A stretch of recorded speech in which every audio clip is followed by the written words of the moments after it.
Colonel Rob Maness has a lifelong record of providing dedicated service to this nation. Having worked his way up from the enlisted ranks to full colonel, he served our country for more than 32 years. He has served as a bomber squadron commander, bomb disposal technician, Joint Chiefs of Staff Operations Officer, assisted the National Security Team with the campaign plan for the global war on terrorism. He authored the first theater nuclear war plan and served as the Vice Commander of America's largest airborne intelligence wing. Colonel Rob Maness is a true American hero.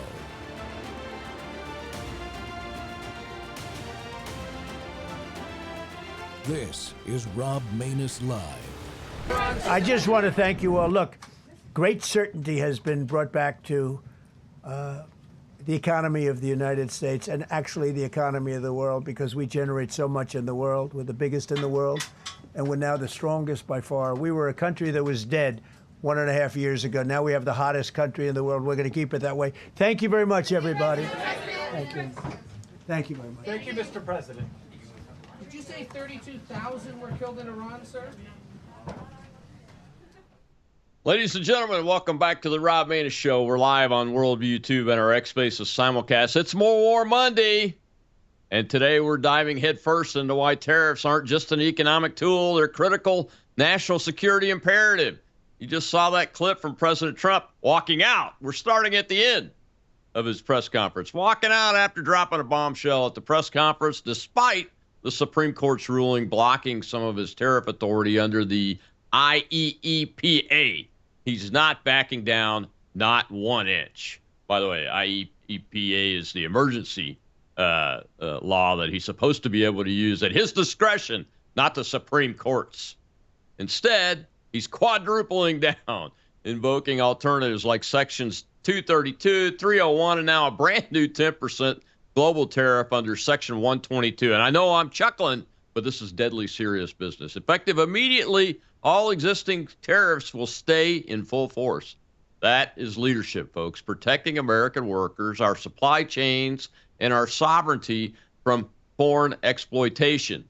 Think about it. Countries like China and Mexico have been ripping us off for decades, flooding our markets with cheap goods while slapping massive tariffs on our exports, blocking us from their markets. Mexico alone has become a backdoor for Chinese manufacturing to evade our defenses.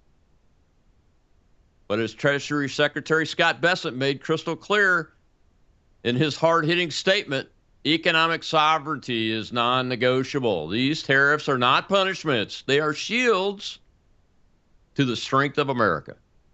They've already generated hundreds of billions in revenue, forced concessions from our adversaries, and started bringing jobs back home. SCOTUS may have thrown a wrench into the works, but President Trump has found the alternatives, and here they are, stronger than ever. And let's be real. This ruling raises serious red flags. There's credible chatter and reporting circulating that foreign AI, artificial intelligence, specifically China's Qwen model, QWEN, may have influenced or been used in aspects of the SCOTUS decision-making process on these tariffs. If that's true, that's not just a judicial overreach, it's a potential national security breach. Handing adversarial tech from a hostile regime like China a window into our highest court's deliberations on economic defense. We can't allow foreign AI to infiltrate or sway decisions that protect American interests. And this isn't paranoia, it's vigilance. Vigilance in an era where AI is weaponized by our competitors. This isn't just about the economy. It's about preventing dependency that could cripple us in a real conflict. We've got to secure our borders, our trade, and our future, starting with keeping foreign influence out of our courts. Well, my guest today is JamesR, the voice behind Pirate Radio, and he's been all over this terror battle. James, welcome to the Rob Maness Show. I'm super excited and honored to be here, Colonel. Thank you so much for having me. Yeah, thanks for coming on, man. I appreciate you coming on. This is kind of it's a unique show for a Monday. Monday is themed More War Monday, but I thought it appropriate as I have been watching this develop. But these are part of our national defense. these tariffs are and this whole concept, especially when you're talking about the impact that they're supposed to have, which is to bring manufacturing back to our borders. Yeah, I think Donald Trump himself has said, we've already brought back, what, $1 trillion into our economy just based on what he's done with tariffs. I mean, that's huge. Remember, just a few years ago, they were telling us, Colonel, that we were never going to be a manufacturing base ever again. Like, just forget about it. You guys are never going to be manufacturing anything, right? Like, they wanted us to be a complete service economy, and nobody wanted that. Like, what are we supposed to be? Like, the world's supposed to come here and we're all supposed to run a hotel? Like, it didn't make any sense, So yeah, absolutely, man. Well, I guess my first question, since you've been watching this really close, is what do you think Trump's response signals to our adversaries like China? That you're not going to beat us. We have the biggest economic cudgel. Let's learn from history. We took out the USSR with our economic weapon. We didn't drop a single bomb. We took them out with our economy. Okay, we're going to do the same thing to you. That's what this signals. And we're not backing down. We don't care what the court says. I mean, if you think about it, it was almost a very parallel speech to an Andrew Jackson speech that Trump gave, right? Where Andrew Jackson said, well, he's made his decision. Let's see him enforce it, right? Yeah. So that's almost identical. It's very parallel, to what Trump has done. And they obviously knew this was going to happen and prepared for it, like a smart person does, because it didn't take them but 90 minutes to put the new stuff in play, right? And some of these things required like 120 days of investigation before you could do it. And so it's clear that they planned on this happening. So they had everything in place, ready to roll within 90 minutes. So yeah. I think it signals strength, definitely not weakness. That's for sure. That you're not going to use our courts against us. Yeah, when you couple this, the president's administration's actions post the SCOTUS ruling, even without, I think it was Justice Kavanaugh that laid out a roadmap for the other laws that they can use in his dissent, which was really brilliant. But even without that, and the message to China and everything, when you couple this with what just went down in Mexico over the last 24 hours and is continuing to go down, the Chinese manufacturing bases and importing and exporting capabilities into and out of Mexico aren't looking really good for them, are they? No, it's definitely not looking good. That's for sure. They've lost the step there for sure. Yeah, I mean, when you can't import through an unsecure nation like that if that's what you're gonna do. I mean, Canada was their best shot. Remember, the reason that Canada blew up was from Trump's first term, right? Because they all recognized all the transshipping of steel that China was actually doing through Canada, because Canada was playing ball with them and stamping Chinese steel with a Canadian stamp. Yeah. And this cartel that's blowing stuff up all over the country, and really technically has a bunch of American tourists kind of held captive down there in Puerto Vallarta. Unfortunately, they are actually the most powerful and most violent cartel in the country of Mexico, and occupy a lot of towns, cities, and territory. It's amazing when you look at the maps how extensive these guys are, and this killing of El Mincha, I think is the way you pronounce his name, the head of that cartel. One of the things that strikes me is that they're blowing up inside Mexico, but that tells me if they had all this capability, they could have been hitting inside the United States almost at will until we were because we haven't been blowing them up. Yeah, I don't disagree with you at all. I think it's a very dangerous time right now to be anywhere along the southern border, especially. This CNJ Jalisco, I believe, is what it is.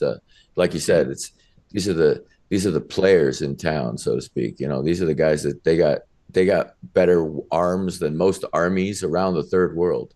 That's for sure, because they could afford to buy it. I mean, we've talked about this a million times. The drug business, right, is multiple $billion a year. And Trump and more specifically Pete Hegseth and the Department of War have put a real crimp in their style with blowing up all their drug boats. So, you're costing these people billions of dollars. And I mean, this was easily predictable at some point that these guys are going to turn their guns towards us, right? They're well armed, they're well funded. So this is going to be like taking on a serious country at some point, which is why I think Donald Trump has offered to Claudia Sheinbaum, the president of Mexico, to let the U.S. military go in and deal with this. Like, let us get in there and help you. Clearly, you can't control it. If you could control it, your gas stations wouldn't be blowing up, and you wouldn't have tourists filming the destruction of your country for the world to see. So, we've offered to go in and deal with it. It's a question of, does Sheinbaum and the Mexican government actually have the will to stand up against the cartels? And I think the answer is pretty obvious that they don't. They don't have the will to stand up against the cartels. The cartels run that country, and we've always known it for a long time. I'm sure you know that better than me, being a colonel on the inside, whereas I'm just a pontificator on the outside. Well, I don't think you're just a pontificator. I think you add to the conversation, man. So from that perspective, the perspective of trade, and anytime warfare is going on, it has an impact on trade routes, and those types of things. These tariffs having an impact on Mexico itself. I think a lot of people think that Mexico is one of the prime perpetrators of the weakening of the United States manufacturing base and losses of jobs and loss of income,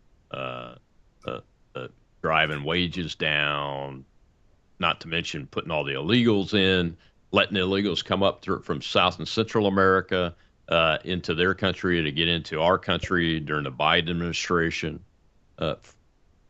Considering that context, do you think that we're going to see what a lot of us military guys have been calling for, and a focus of armed attack on these cartel targets now that they've shown what kind of capability they have and they're willing to do this level of destruction inside their own country? Absolutely. I think so. I predicted it, in fact, before the strikes of the vessels in the trade route started a long time ago, that the Trump signaled that we're serious now, that the gloves are off, that our special forces are very likely to go take these people out on a worldwide stage. Because why? Because they're danger to us more specifically, but a danger to the world. And who would have the political capital to stand against us taking out these guys? Which you already see this as evident, right? Because we're blowing up these boats all over the place, and nobody's been able to really do anything about it. They don't even have enough hot air to spew against us taking them out. They tried, but it failed very quickly and very rapidly. So yeah, I think you're right. I think at some point we've got to send in special forces, whether it's Delta, the SEALs, probably Delta, to be honest with you, because they're the guys that are more like, where we can send an entire, division in or platoon in to go take care of it. So yeah, I would think so. I would think we have to at some point deal with it in a very serious manner. And Trump and Hegseth have both shown they're willing to do the things that are, big and optically sound for everybody to see. Hey, look, we're doing stuff. So they're not afraid of the negative media on it. That's for sure. So yeah, I agree with you. I've called for years and years now that instead of our special operations forces being overseas, doing missions that really aren't supporting our direct vital national interests anymore, they should all be brought home, stationed on the southern border. We have Marines, Navy, Army, and Air Force Special Operations Forces that could combined take this task on and eliminate these targets. And then the Chinese wouldn't have any manufacturing facilities for fentanyl, the fentanyl precursors that they ship in illegal and those kind of things, which in turn the cartels bring across the southern border. Well, we got to take a break, James. When we come back, though, I want to dive into this discussion about Qwen, the artificial intelligence mechanism that we're hearing and has been reported and a lot of chatter about it, that the Supreme Court of the United States used in this decision and likely in other decisions dealing with national security. That's just appalling, folks. We'll be right back with James R.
But other alternatives will now be used to replace the ones that the court incorrectly rejected. We have alternatives, great alternatives. Could be more money. We'll take in more money, and we'll be a lot stronger for it. We're taking in hundreds of billions of dollars. We'll continue to do so. To show you how ridiculous the opinion is, however, the court said that I'm not allowed to charge even $1. I can't charge $1. Can't charge $1. I would have used 1 penny, but we don't make the pennies anymore. We save money.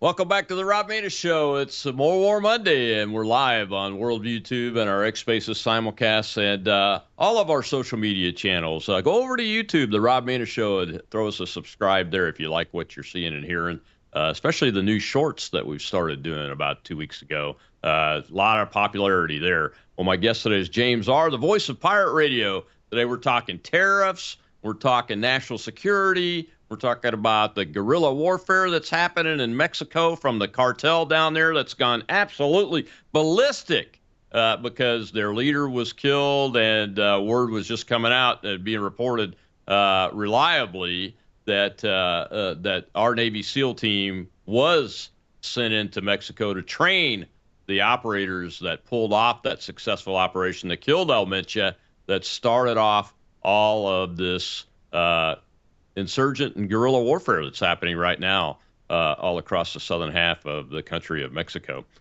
So, James, I mentioned artificial intelligence and the Qwen system in my opening monologue because, look, I am not a real big advocate of dumping artificial intelligence prematurely into any system. I've done several interviews with Joe Allen. He's been on my show a few times. I've been on War Room with him talking about it. I've written extensively about it not being put into nuclear command and control systems, anything that a human being needs to be there to make the decision when lives are at stake, you know. Really, lives are at stake with some Supreme Court decisions. I mean, I like the Jackson speech, but once we get past President Trump, the weak sisters out there, as I like to call them, will be back. I guarantee it. And they'll just blindly follow what these people are putting out. But it's not people necessarily, is it? What's going on with this Qwen system that I'm hearing about? Yeah, you know, the problem is that too many people, especially people that aren't on our side of the political spectrum, they just have decided that they don't fear foreign adversaries at all. For some reason, I don't know what is wrong with them, like to where they think that everybody in the world somehow has this kind of, I don't know, a grandiose, mindset that everybody is equal, but it's not true. You and I both know that, look, AI is only as good as whoever programs it. And that's why I've always respected what Elon has said and what Trump has been trying to say is, look, if you want AI and you think AI is the future, which a lot of us do, we all think it. It's just at some point you got to be the guy programming it if you expect good results out of it.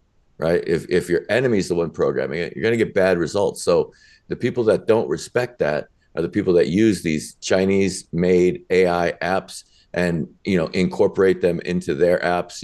We hear a lot of chatter about ChatGTP. I mean, there's recent chatter right now that's out there that's on Elon's timeline that you can look it up, where apparently if you ask ChatGTP if it was going to save the world from nuclear Armageddon to misgender Caitlyn Jenner, would you do it? And ChatGTP's like, no. So they'll nuclearize the world to not misgender Caitlyn Jenner. Really? Like, that's insanity. And anyone that doesn't think that's insane is probably the people that used the Qwen AI at the Supreme Court. I got to be honest, because that's just insane. But let me kind of maybe spin the dial a little bit for you and your audience here, is that Sure.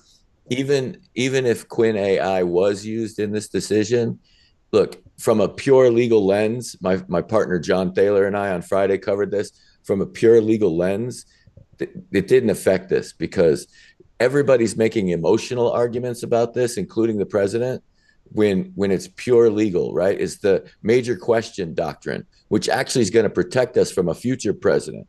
Major question doctrine essentially says that Congress would never ambiguously give away its power and authority, right? They would be very specific about it, and they've always been specific, which is why now we're talking about sections 232, 301, and 122 of tariff responsibility, where they specifically gave the president those authorities.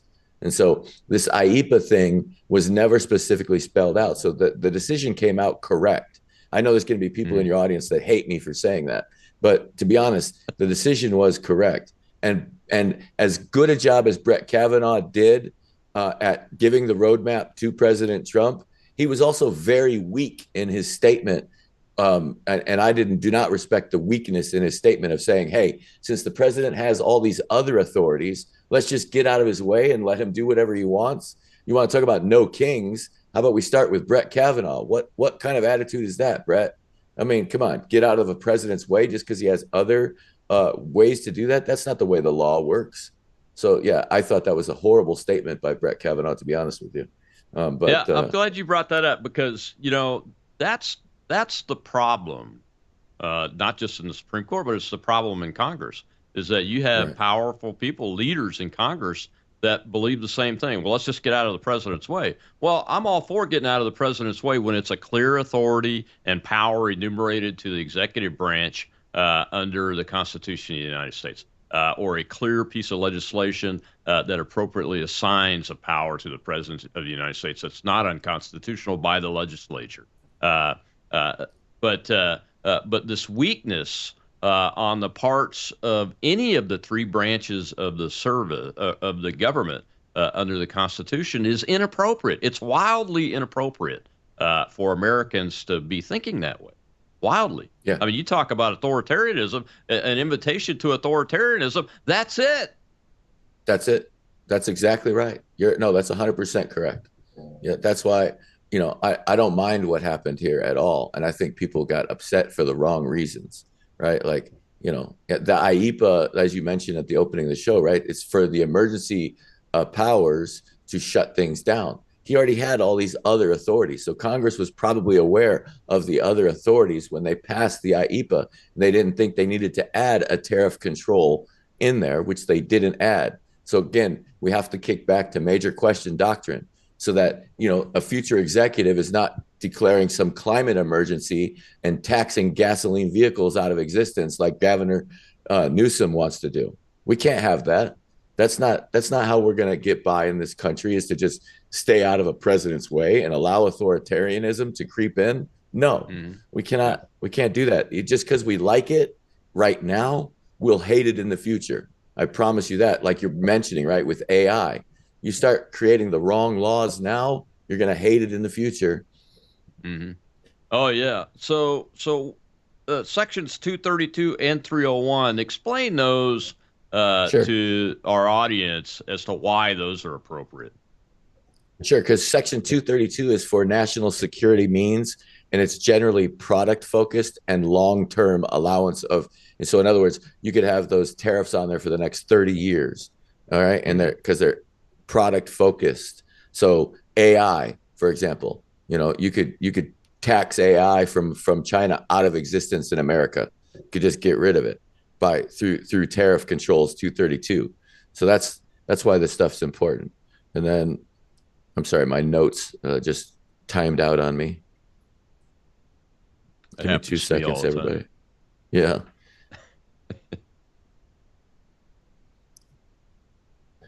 Section 301 is for unfair or discriminatory foreign practices. So in other words, countries that are deliberately targeting us, to hurt our economy.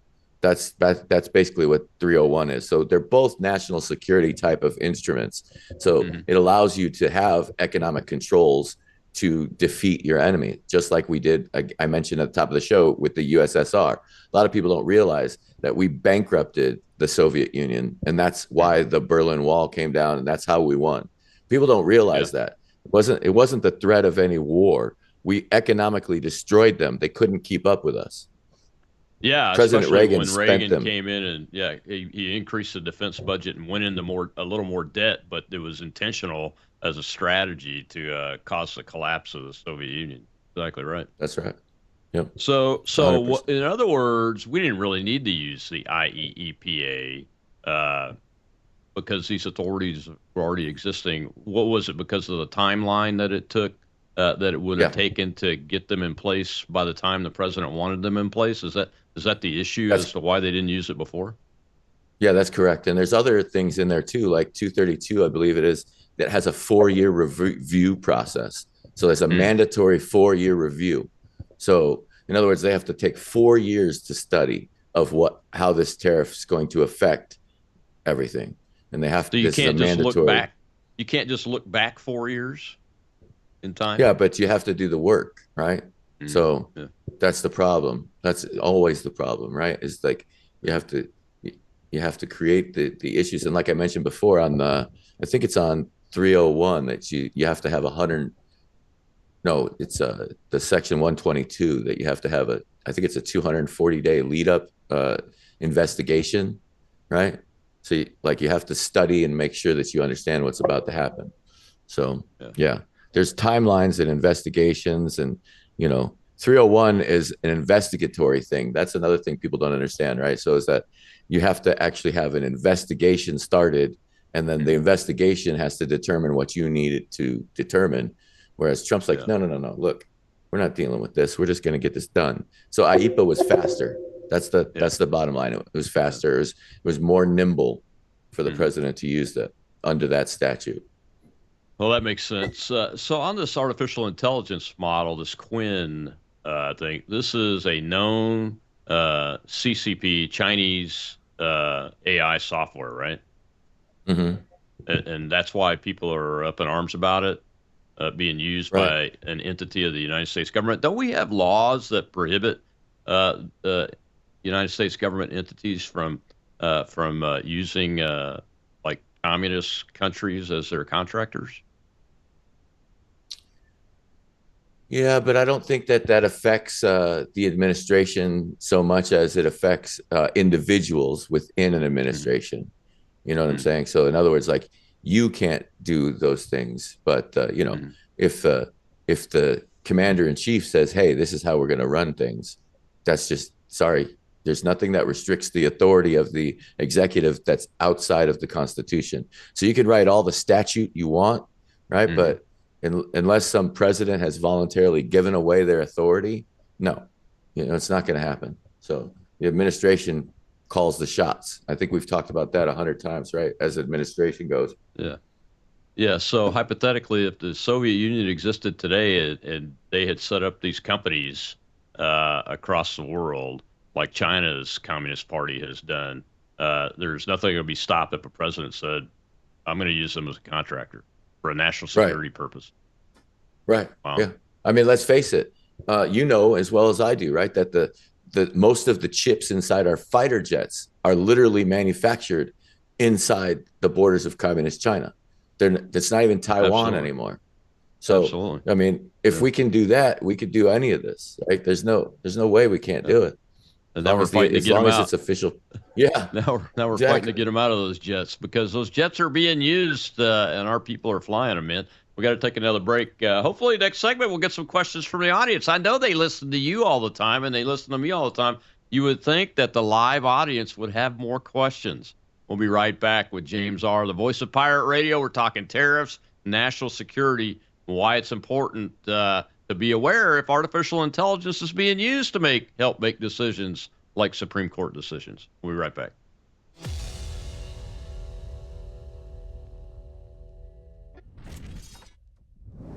News is moving faster than ever, and so are we.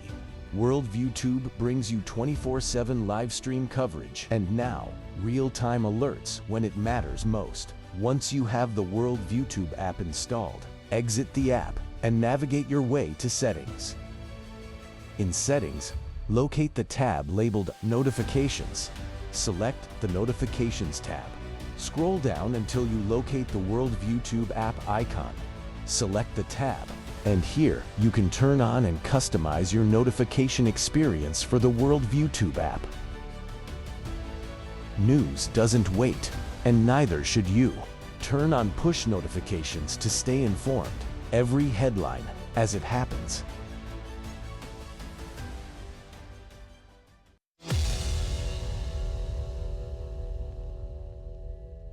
In order to protect, and it says so, in order to protect our country, a president can actually charge more tariffs than I was charging in the past period of a year under the various tariff authorities. So we can use other of the statutes, other of the tariff authorities, which have also been confirmed and are fully allowed.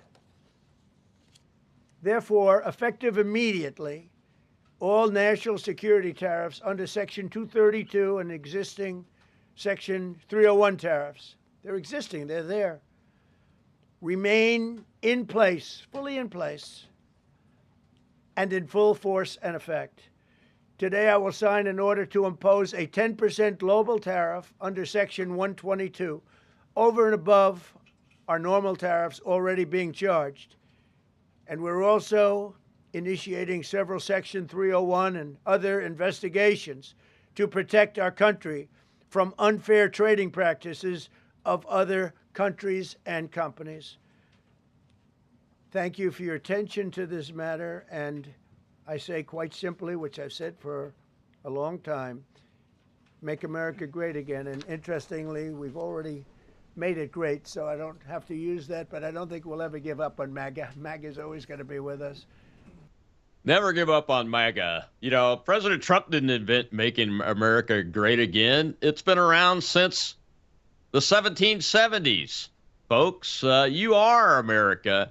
Your ancestors, whether you're an immigrant here and they're figuratively your ancestors, or you're like me, where my ancestor was in the Continental Army, amongst other things, our ancestors did make America great, and we can continue this momentum that we have here, just like you saw with the USA hockey teams, the men and women's teams, both taking gold medals. And the men's team, in spite of Jack Hughes getting his tooth knocked out, we crushed the Canadians, the wimps to the north that think they are something and they're not. And that's what making America great and keeping it great is all about. And I love the president there. My guest today is JamesR, the voice of pirate radio. And this president, he cannot help himself, James. He cannot help himself. He oozes American strength, like Andrew Jackson did, like George Washington did, like Thomas Jefferson. We have placed people in this position most of the time that understand that. But we've also gone through a rash of folks that didn't either understand it or didn't have the guts to step into the breach and take control.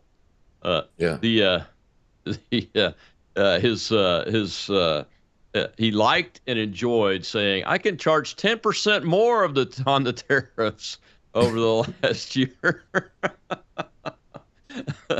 So we're going to do that. Do you think that this is kind of going to come out of left field probably, but a lot of people are hoping that this tariff program will stick and it'll stay on board because the United States originally raised all of its revenue from duties and tariffs, and it was only after the income tax came in that this Leviathan government that has way too much control and authority now was able to be created. Do you think that this tariff approach and maybe building on it could help us eliminate things like the income tax? I hope so. I certainly hope so. And I can tell you this, the president hopes so. And I know that one of his approaches, right, as we talk about how can he legally do this, right? The president can't unilaterally shut down the IRS. That can't happen. Right. Congress is the one that opens and closes agencies. Okay. The president can say, hey, we need a new agency and ask for it, but Congress is the one that establishes them, which means that they have the authority to close it. Now, the president can do what he did with the IRS the same way he did with education, which is essentially not staff it and, you know, leave one person there as kind of a titular head. Like, hey, look, it exists. She's right there. I can point to her and I can ask her questions. So, you know, we could do that, but his idea is, look, let's just start giving refund checks to all of America. That's what this is about to do right now. This is supposed to be the largest refund season in the history of our country. So, you know, if we can get this done, he might be able to get that done. So, yeah, I certainly hope so. Will this decision prevent those refunds from happening this year like he promised? No, not at all, because all of that was covered in the big, beautiful bill. So this decision doesn't. The only thing that it you could argue it might affect, right, is the ability to give out the disbursement checks that are based on how much was taken in, because Trump and somebody in his administration seem to be really worried about the potential for foreign adversaries to ask for a refund of their tariffs based on this decision. Okay. And we covered this on my podcast last Friday. But let me try to explain this as best I can to the audience here, is that, look, in law, there's a thing that you have to be damaged. So in order to even have standing to bring the lawsuit, you have to be the person or the party that's damaged. So I'm going to tell you something that should make most of your audience breathe a better sigh of relief, which is that most of these people, right, supposedly passed on those tariffs to you in the cost at the end. So who's the damaged party? You are, not them. They passed that cost on. So unless they ate the cost, they don't even have standing to bring a suit, first of all. And then they're going to have to prove damages at some point that they personally ate the costs and that they were damaged and that harm was kind of irreparable. And that's why they're going to the necessary suit to try to recover. So nobody's getting refunds. That's my point. The point is nobody's going to get refunds. The legal dance that they would have to do is too extreme, in my opinion, to get there. So, yeah, I mean, it doesn't make common sense to me if we were putting the tariffs on these countries, some adversaries, some so-called allies, like the French and the Germans, but they were abusing us, and the consequences of that abuse were that our manufacturing base simply eroded away because we were letting them abuse us by charging us way too much tariffs and not being able to tariff them back so that we could level this playing field, right? Yeah. Well, let me try to explain something that I don't know if your audience knows or not, because I don't think I've ever heard you talk about it, but let me just explain what really happened and how all of this started. This all started with what's known as the Lima Declaration from 1975, where all the first world countries on the planet voluntarily said, we're going to export all of your manufacturing jobs deliberately to third world as a means of stabilizing the planet and creating less future war and war conflicts and bringing those economies up to standards. So they did it to you. Our government did it. That's why this happened in the first place, is our government took that adopted view, and it's an extension, by the way, directly out of Kissinger's Secretary of State That's why a lot of people didn't understand this for a long time, right? If you noticed, Kissinger was always in charge of the State Department, even when he wasn't. Everybody went to him for what to do, right? And so his doctrine essentially lasted forever, right? And the extension of Kissinger doctrine went into the economy in this 1975 Lima Declaration. You guys look it up. I promise you, this is what did it to you. This is why you lost all your jobs. Okay, is the first world thought that the extension of Kissinger, which was, and I'm sure the colonel knows this, but Kissinger doctrine essentially says that we want to have many small conflicts around the planet in order to avoid world wars. That's Kissinger doctrine. That was the extension that went into the economics that was decided at the Lima conference in Lima, Peru. Okay, so this is what they did. They did it to you on purpose, and you see where we're at now today, right? They hollowed out and destroyed the first world. Look at England and France and Germany. You mentioned it. They're shells of their former selves, all of them, because they adopted this kind of strange, many regional small conflicts model economically. It's just stupid. Yeah, it is. It is stupid. I'm glad you brought that up because I have not talked about the Lima Declaration on the show before. We got some questions from the audience, JamesR. We'll go ahead and take one before we get to the next break. Go ahead, Shell. We have Elizabeth, sir. Thanks, Shell. Thanks, Colonel Rob. And hello, James.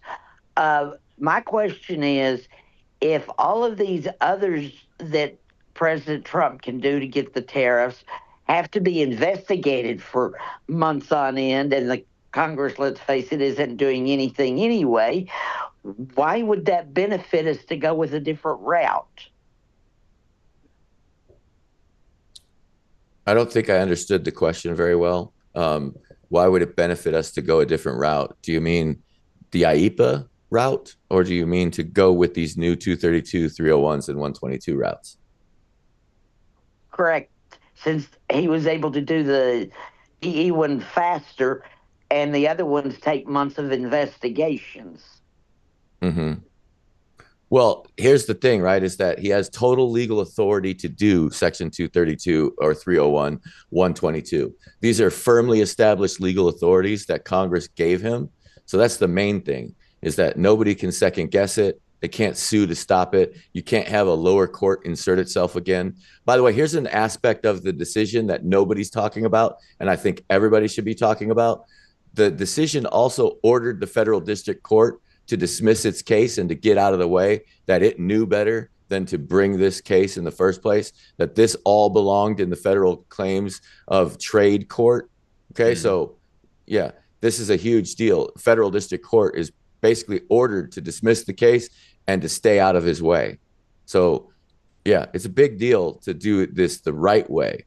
So yeah, these things are going to stick, in other words, to Colonel Rob's point, right? We want them to stick so that we can eventually get rid of and use the tariff as leverage to get rid of the unconstitutional income tax that our government has imposed on us since after they assassinated President McKinley, who, by the way, was against this.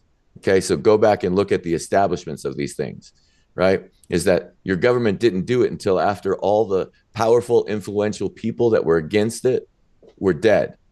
And they actually assassinated McKinley in order to achieve, income tax on you. So there you go. Yeah, and everybody that's tried to challenge them that have been in a position of authority, like the presidency, it is said that they have either tried to or have killed them off too, in one way or another. Like John F. Kennedy. And they're still trying to kill President Trump. Another 21-year-old whack job at Mar-a-Lago this weekend. His intel was bad. Maybe the president's schedule changed at the last minute. I don't know why. Maybe it's that snowstorm coming in. That came in. They decided to stay at the White House. But this 21-year-old assassin, I will say it again, I'm on the record that every one of these assassins has the appearance of some level of training, just enough to where they could get the job done, but not enough to where they look like it's a professional operation with a team behind them. I'm convinced of that. There's a team behind them, and I don't know who it is or where they're at, but we've got to come up with a way to find it and eliminate those guys. Well, JamesR, we got to take our last break. When we come back, we got another question in the audience, and I want to talk about if the desire for these tariffs to assist in the reestablishment of the American manufacturing sector, the way we had it in the late 1930s, that was the reason why we were able to win the Second World War. We'll be right back.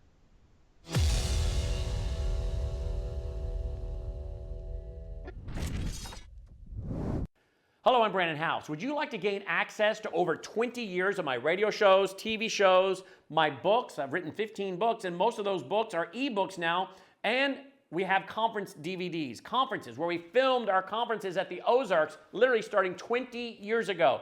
It's all available in our archived vault. All you have to do is go to worldviewtube.com/vault, worldviewtube.com/vault, and for a reasonable monthly fee, you gain access to over 20 years of Christian worldview programming, news, information, books, documentaries, and a powerful search engine. And folks, it's a great way not only to educate yourself, equip yourself, but it's a big way that you can help fund our continuation as a broadcast network. Please check it out. worldviewtube.com/vault, worldviewtube.com/vault, and help us continue pushing out a Christian worldview.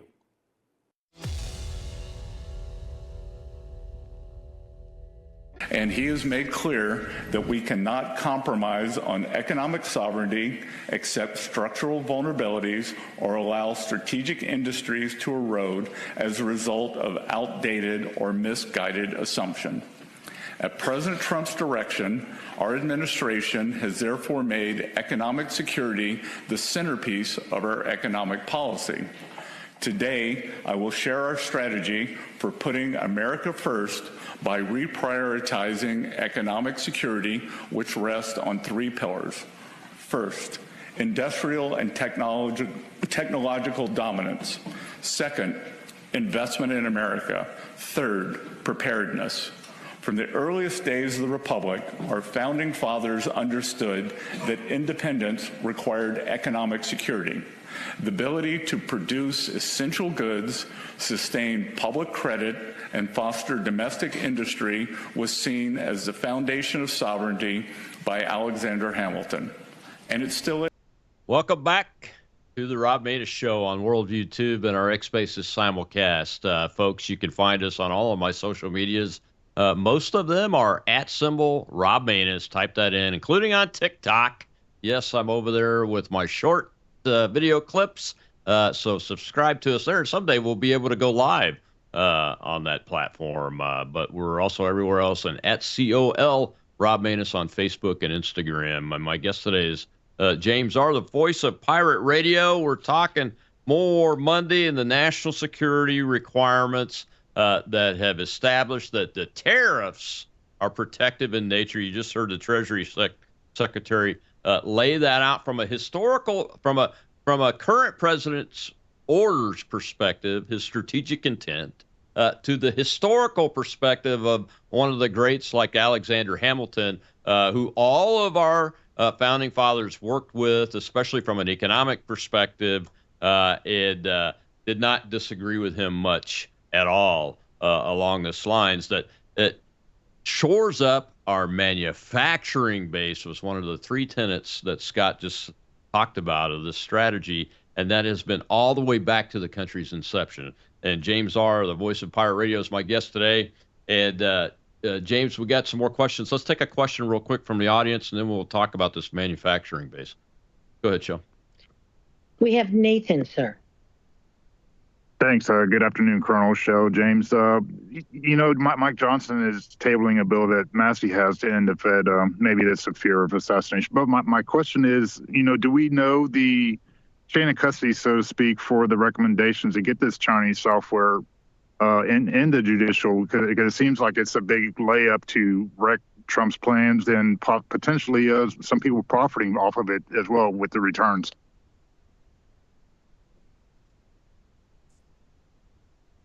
Yeah, so I'm not sure that I understood the question, but you said, do we know what the chain of custody is?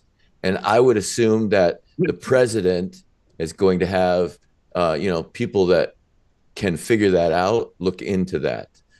Since he's already basically publicly accused the court of foreign influence. Now, I think that stems back to who sued in the beginning. To be honest with you, I think it's because they decided to go against him. Again, I said the president was making emotional arguments, not sound legal arguments. And I think that's the argument of where it came from, is that it stems actually from that, basically Chinese influenced companies are the ones that sued over this IEEPA tariff use. And so I think that's where it actually comes from. I don't think it actually comes from the Qwen AI, but I would assume that, he's got Tulsi Gabbard and the group all over this, trying to figure out exactly who's doing what, where, especially since he's publicly made an accusation. So I'm sure that we don't have that information publicly yet, but I'm pretty sure that the people that need to know that already know that. And I'll bet you that the Colonel is going to have a guest on very soon to explain all that to us. What do you think, Colonel? I'm working on it.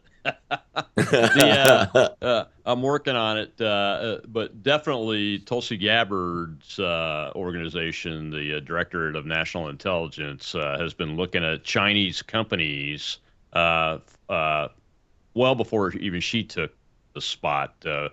A group of us on the Committee on Present Danger China, headed by Brian Kennedy and Frank Gaffney, have pushed for the government to push back against these Chinese companies. And I'm not sure how they were able to gain standing in the district court, to be honest with you. I need to go back and look at that case to see exactly what took place, because it's ridiculous if a Chinese company or a company that Chinese hold a majority interest in, or any interest in whatsoever, because if there is a Chinese interest in a company, that means the PLA and the CCP, the Chinese Communist Party and the People's Liberation Army, have control of that company. It doesn't matter where it's headquartered, where it's filed, none of those things. And unfortunately, people in our government, including our Congress, are very reluctant to let go of these tentacles that have been able to wrap themselves around the affected nervous system of the United States of America. Yeah. And that stems all the way back to Nixon era. I mean, this is not like new. Oh, yeah. This is, that they've been trying to get China, and I think this was, again, bad foreign policy, all kind of at the behests of things from Kissinger. I got to be honest with you. That's just me, because it was bad foreign policy from the beginning to open China up, right? Like, that was the idea. The idea was we're going to defeat communism by helping them make money. That's stupid. We did the opposite with the Chinese Communist Party country, with the People's Republic of China, that we did with the Soviet Union. The Soviet Union, you mentioned it earlier in the show, James, right? And that is, we isolated them and outspent them in defense and forced them to spend more than they could handle, and eventually they economically collapsed.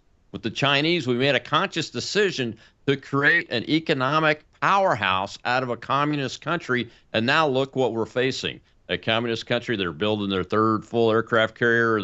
They're already fielding 2 aircraft carrier battle groups that have been in the Pacific. They're challenging the United States Navy and the United States forces all around the world. Their Belt and Road Initiative had them in control of both ends of the Panama Canal at one point, until this president got back into office. So we've got some things that we still have to do.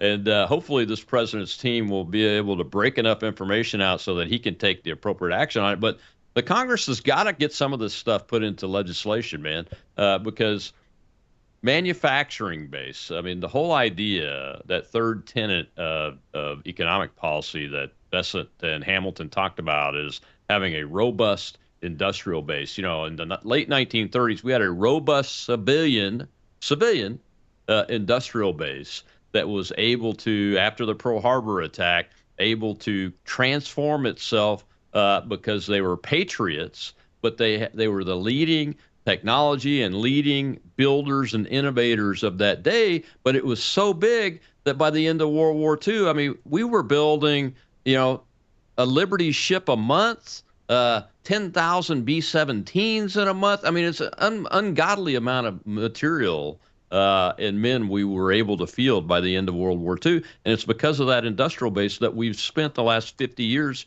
crushing because of these economic policies. Are we seeing the wheel starting to turn on our manufacturing base like I think I see? Or are the naysayers that are out there saying, no, it's not happening, you're fooled? Who's right on that? I think you're right, Colonel. We see the investment. We see the new manufacturing facilities being spun up in America, whether they're for computers, like I mentioned, the chips for our fighters, whatnot. It doesn't matter what it is. We're on the cutting edge again. We're trying to bring those manufacturing jobs back. I love that you correctly identify why we won World War II. It's not even because we had the best general in Patton. Okay, it's because we could get enough tanks for Patton to use because we could produce them here quickly.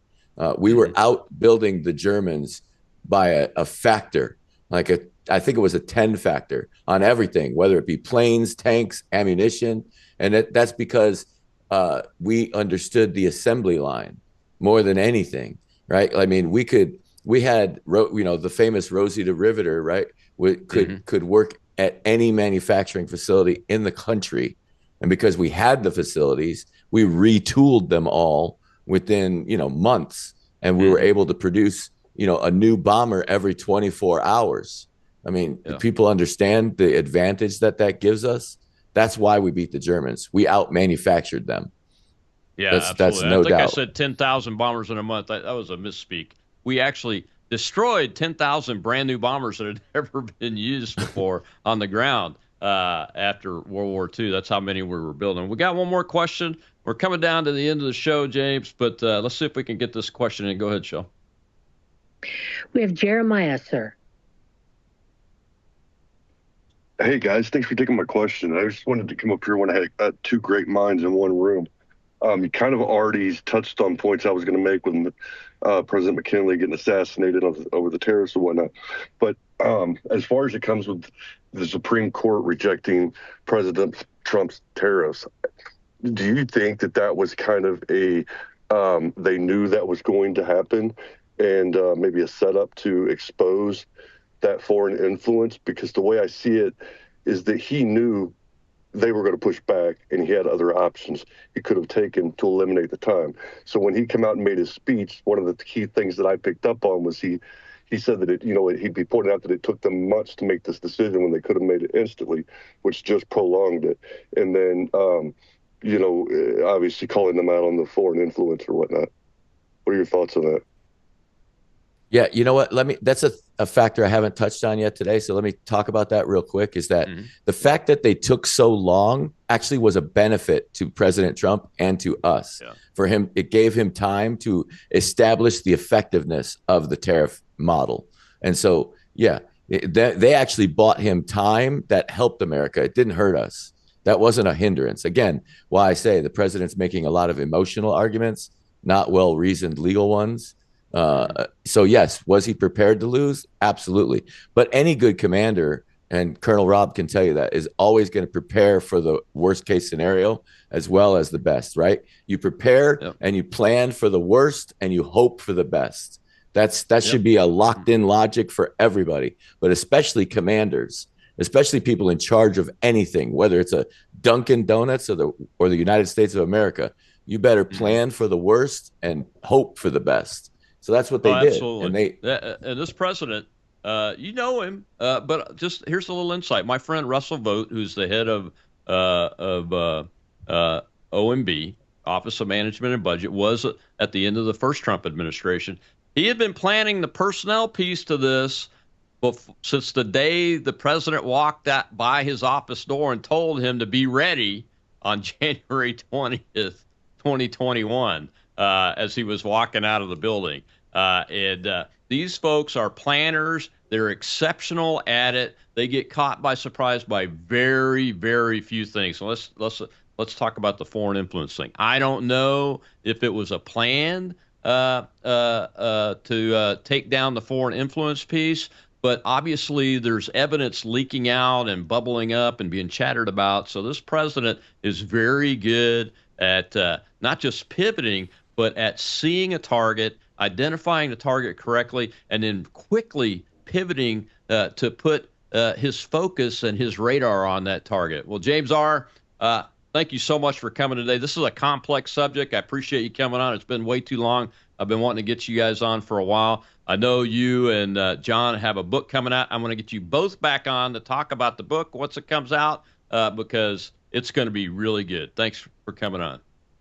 Thank you so much, Colonel. Again, the honor was all mine to be here. I really appreciate it. Thank you so much, sir. We appreciate it. Tomorrow's Training Tuesday, and we'll have Jake Novak again. Hey, he's got his new show up on WABC radio on the weekend, and he's still able to come on the Rob Maness Show. So I look forward to that. I'll see you then.